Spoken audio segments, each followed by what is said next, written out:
நமக்கு எது தேவையோ அதை அவர் காண்கிறார், அதை அவர் அறிந்திருக்கிறார்.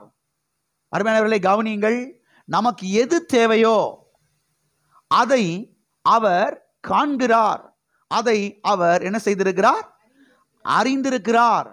சத்திய வேதத்திலே நாம் பார்க்கிறோம், உங்கள் வாயில் சொல் புறவாவதற்கு முன்பதாகவே உங்களுக்கு இன்னது தேவை என்பதை அவர் என்ன செய்திருக்கிறார்? அறிந்திருக்கிறார். நம்முடைய வாயில வார்த்தைகள் வருவதற்கு முன்பதாகவே நமக்கு என்ன தேவை, நம்முடைய குடும்பத்துக்கு என்ன தேவை என்பதை எல்லாம் எல்ரோஹி என்ன செய்திருக்கிறார்? அவர் அறிந்திருக்கிறார். அவர் காண்கிறவராய் என்ன செய்கிறார்? இருக்கிறார். ஆகவே இன்றைக்கு நாம் இதை பார்க்க போகிறோம். நமக்கு எது தேவையோ அதை அவர் காண்கிறார், அதை அவர் அறிந்திருக்கிறார். நம்முடைய உள்ளான தேவைகளை, நம்முடைய ஆத்தும தேவைகளை, நம்முடைய சரீரத்தின் தேவைகளை, நம்முடைய குடும்ப தேவைகளை, நம்முடைய பொருளாதார தேவைகளை, நம்முடைய பிள்ளைகளின் தேவைகளை, நம்முடைய பிள்ளைகளினுடைய திருமணத்தின் தேவைகளை, எல்லா தேவைகளையும் எல்ரோஹி என்ன செய்கிறார்? காண்கிறார். எல்ரோஹி அறிந்து வைத்திருக்கிறார், அறிந்திருக்கிறார். ஆமென், ஆமென். அது மாத்திரமல்ல, அதாவது நம்முடைய தேவைகளை அறிந்திருக்கிற தேவன் மட்டுமல்ல, அவர் நம்முடைய தேவைகளை சந்திக்கிற தேவனாகவும் அவர் என்ன செய்கிறார்? இருக்கிறார். இன்னைக்கு உலகத்தில் இருக்கிற மனுஷனுக்கு பாருங்க, நம்முடைய தேவைகள் என்னது என்பது அவங்களுக்கு தெரியாது. அப்படியே ஒருவேளை நம்முடைய தேவைகள் என்ன என்பது அவங்களுக்கு தெரிஞ்சிருந்தாலும் அவங்களால என்ன செய்ய முடியாது? அந்த தேவைகளை சந்திக்க முடியாது. ஆனால் நம்முடைய தேவனோ, எல்ரோகியோ, அவர் எப்படிப்பட்டவராய் இருக்கிறார்? நமக்கு எது தேவையோ அதை அவர் என்ன செய்திருக்கிறார்? அறிந்திருக்கிறார். அதை அறிந்திருக்கிற தேவன் மாத்திரமல்ல, அதை சந்திக்கிற தேவனாக என்ன செய்கிறார்? அவர் இருக்கிறார். ஆமென். வாசிப்போம். பிலிப்பியருக்கு எழுதின நிருபம் 4ஆம் அதிகாரம் 19வது வசனம். என் தேவன் தம்முடைய மகிமையின் ஐஸ்வரியத்தின்படி உங்கள் குறைவுகளை எல்லாம் கிறிஸ்து இயேசுவுக்குள் நிறைவாக்குவார். இங்கே நாம் பார்க்கிறோம், என் தேவன் தம்முடைய மகிமையின் ஐஸ்வரியத்தின்படி உங்கள் குறைவுகள் எல்லாம், உங்கள் குறைவுகள் குறைவுகள் குறைவுகள் எத்தனைய? குறைவுகள் எத்தனைய? குறைவுகள் எல்லாவற்றையும், எல்லா குறைவுகளையும் அவர் என்ன செய்கிறார்? நிறைவாக்குகிறார். எல்லா தேவைகளையும் அவர் என்ன செய்கிறார்?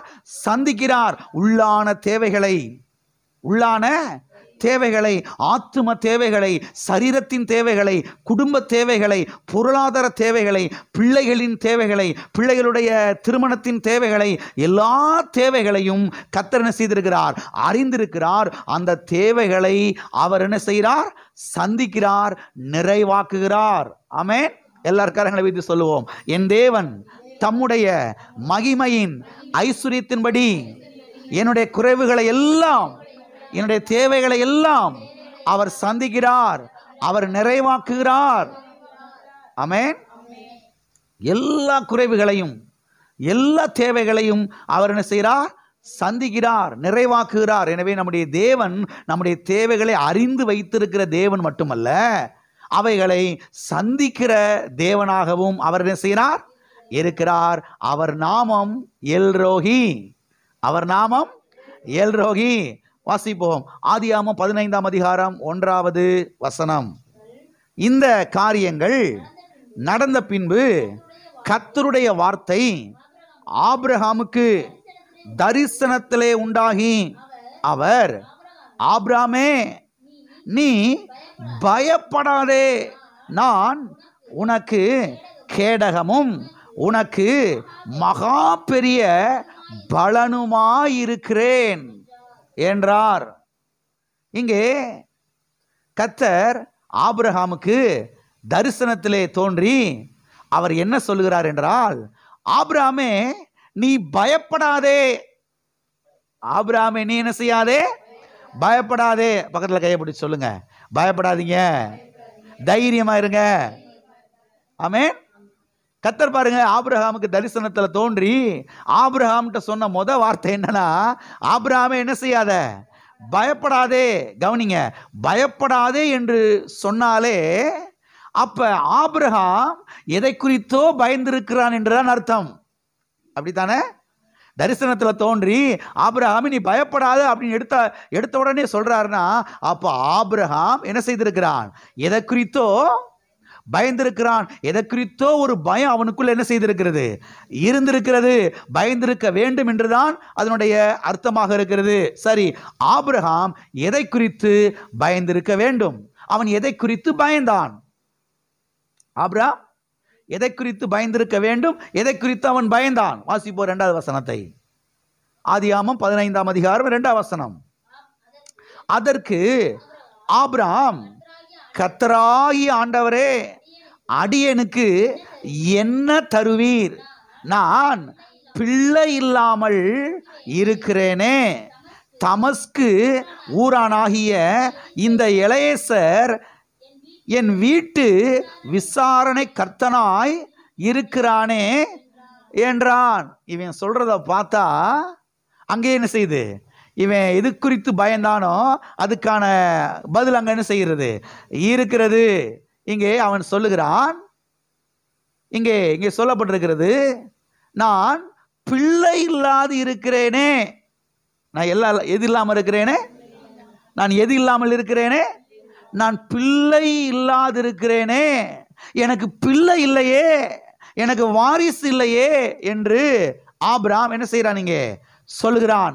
அப்ப ஆபிரகாம் எதை குறித்து பயந்திருக்க வேண்டும் என்று சொன்னால், எனக்கு சந்ததி இல்லையே, எனக்கு வாரிசு இல்லையே, எனக்கு பிள்ளை இல்லையே என்று என்ன செய்திருக்க வேண்டும்?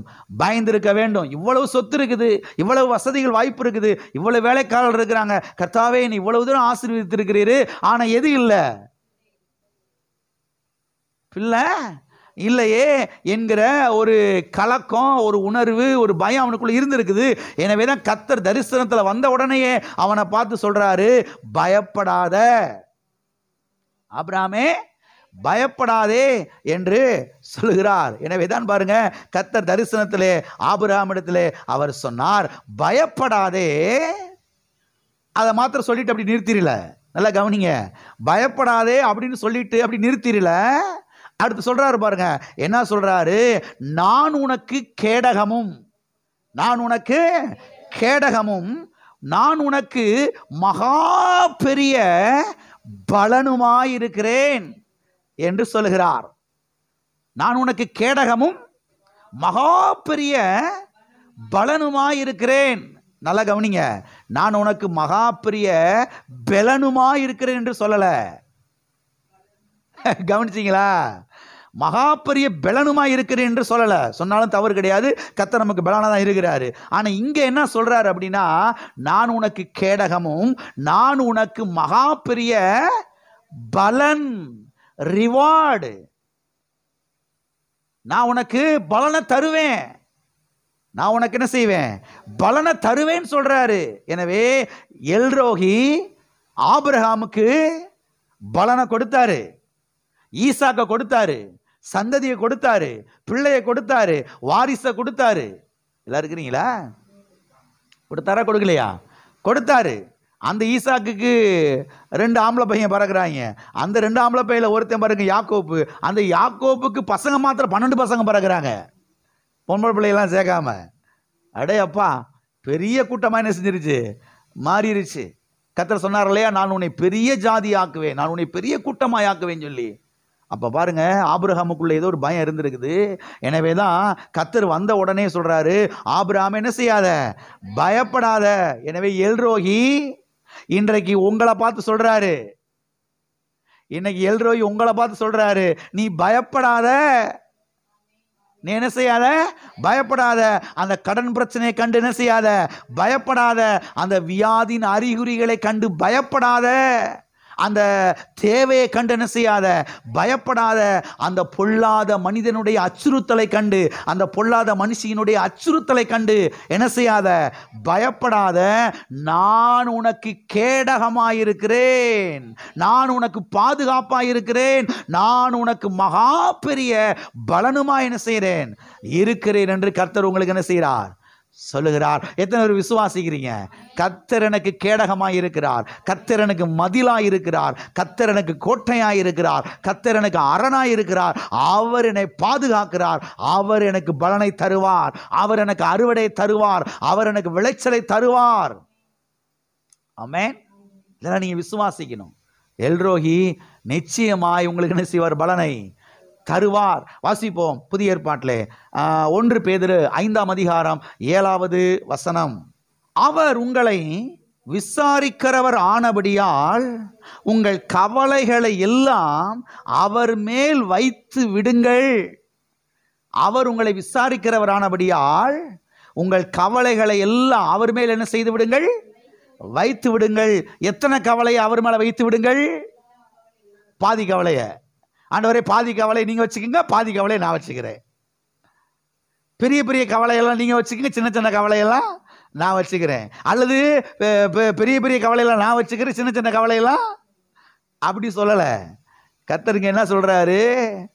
கர்த்தர் தம்முடைய ஊழியக்காரர் மூலமா என்ன சொல்றாரு? உங்கள் கவலைகள் எல்லாம் அவர் மேல் என்ன செய்து விடுங்கள்? வைத்து விடுங்கள். எல்லா கவலைகளையும் அவர் மேலே என்ன செய்து விடுங்கள்? வைத்து விடுங்கள். பொருளாதார கவலையை அவர் மேலே வைத்து விடுங்கள். குடும்ப கவலையை அவர் மேலே வைத்து விடுங்கள். எதிர்காலத்தை குறித்த கவலையை அவர் மேலே வைத்து விடுங்கள். பிள்ளைகளின் கவலையை அவர் மேலே என்ன செய்து விடுங்கள்? வைத்து விடுங்கள். எல்லா கவலைகளையும் அவர் மேலே வைத்து விடுங்கள் என்று கர்த்தர் என்ன செய்கிறார்? சொல்லுகிறார். ஆமென். எல்ரோஹி உங்களை விசாரிக்கிறவரானபடியால் உங்கள் கவலைகளை எல்லாம் அவர் மேல் என்ன செய்து விடுங்கள்? வைத்து விடுங்கள். எல்ரோஹி உங்களை என்ன செய்வார்? விசாரிப்பார். எல்ரோஹி உங்கள் தேவைகளை சந்திப்பார். எல்ரோஹி உங்களுக்கு பலனை தருவார். எனவே எல்லா கவலைகளையும் யார் மேலே வைத்து விடுங்கள்? யார் மேலே வைத்து விடுங்கள்? எல்ரோஹி மேலே வைத்து விடுங்கள். உங்களுக்காக கல்வாரி சிலுவையிலே ஜீவனை கொடுத்த இயேசு கிறிஸ்துவின் மேலே வைத்து விடுங்கள். ஆமென். அவர் நம்முடைய பாவங்களை எல்லாம் சுமந்து தீர்த்திருக்கிறார். நம்முடைய வியாதிகளை எல்லாம் சுமந்து தீர்த்திருக்கிறார். நம்முடைய தரித்திரத்தை எல்லாம் சுமந்து தீர்த்திருக்கிறார். நம்முடைய தீமைகளை எல்லாம் அவர் சுமந்து தீர்த்திருக்கிறார். நம்முடைய பலவீனத்தை எல்லாம் சுமந்து தீர்த்திருக்கிறார். ஆமென். எனவே உங்களுடைய கவலைகளை எல்லாம் அவர் மேலே என்ன செய்து விடுங்கள்? வைத்து விடுங்கள். அவர் உங்களை விசாரிக்கிறவர் ஆனபடியால். பக்கத்தில் கைப்பிடி சொல்லுங்க. அவர் உங்களை விசாரிக்கிறவர் ஆனபடியால் உங்கள் கவலைகளை எல்லாம், எல்லா கவலையையும் அவர் மேலே வைத்து விடுங்கள். அவர் உங்களை விசாரிக்கிறவரானபடியால். இனி என்னது ஏதுன்னு கேட்கறதுக்கு ஒரு நாதி இல்லை பாஸ்டர். சில சமயங்களில் கட்டின புருஷன் கூட என்னன்னு கேட்க மாட்டேங்கிறாரு, சாப்பிட்டியான்னு கூட கேட்க மாட்டேங்கிறாரு. சில சமயங்களில் மனைவி கூட என்ன செய்ய மாட்டேங்குது, சாப்பிட்டீங்களான்னு கேட்க மாட்டேங்குது. பிள்ளைங்க 10 மாதம் சுமந்து பெற்ற பிள்ளைங்க என்ன செய்ய மாட்டேங்குது, என்னங்கம்மா அப்படி படுத்துருக்கிறீங்க, ஏமா அப்படி படுத்துருக்கிறீங்க, சாப்பாடு எதுவும் போட்டு தரவாமா, என்ன ஏதுன்னு கேட்கறதுக்கு ஒரு நாதி இல்லை. கூட பிறந்த அண்ணன் தம்பி அக்கா தங்கச்சி எல்லாருக்கும் சொந்த பந்தங்களாக இருக்குது, என்ன ஏதுன்னு கேட்க மாட்டேங்கிறாங்க. காசு இருந்தால் 100 பேர் என்ன செய்வான், மோசம் மாதிரி வந்து மோப்பான். காசு இல்லையா அவ்வளோதான். ஒரு நாதி என்ன செய்யாது, சீந்தியே பார்க்காது. கர்த்தர் சொல்கிறாரு, நான் உன்னை விசாரிக்கிறேன், நான் உன்னை நேசிக்கிறேன், நான் உன்னை அன்பு கூறுறேன். உன் கவலையெல்லாம் என்ன செய்ய மேலே வை, உன் பாரத்தெல்லாம் ஏன் மேலே வை, நான் உன் தேவையை சந்திப்பேன், நான் உனக்கு அடைக்கலமாக இருக்கிறேன், நான் உனக்கு கேடகமாக இருக்கிறேன், நான் உனக்கு மகாபெரிய பலனாக இருக்கிறேன், நான் உனக்கு பலனை தருவேன், நான் உனக்கு விளைச்சலை தருவேன், நான் உனக்கு அறுவடையை தருவேன். என்னை நோக்கிப்பார், என்னுடைய கல்வாரை நோக்கிப்பார், என்னுடைய தழும்புகளை நோக்கிப்பார், என்னுடைய காயங்களை நோக்கிப்பார், என்னுடைய முள்முடியை நோக்கிப்பார், நான் உனக்கு மகா பெரிய பலனாக இருக்கிறேன் என்று கர்த்தர் சொல்லுகிறார். ஆமென். ஆகவே முதலாவதாக நம்முடைய தேவைகளை அவர் என்ன செய்கிறார், காண்கிறார். எல்ரோயி எதை காண்கிறார் என்றால், நம்முடைய தேவைகளை அவர் என்ன செய்கிறார், காண்கிறார். நம்முடைய தேவைகளை அவர் அறிந்திருக்கிறார். நம்முடைய தேவைகளை அவர் காண்கிற தேவன் மாத்திரமல்ல, நம்முடைய தேவைகளை அவர் அறிந்திருக்கிற தேவன் மாத்திரமல்ல, நம்முடைய தேவைகளை அவர் தமது மகிமையின் ஐஸ்வரியத்திலிருந்து சந்திக்கிற தேவனாய் இருக்கிறார். கிறிஸ்து இயேசுவுக்குள் நிறைவாக்குகிற தேவனாய் அவர் என்ன செய்கிறார்.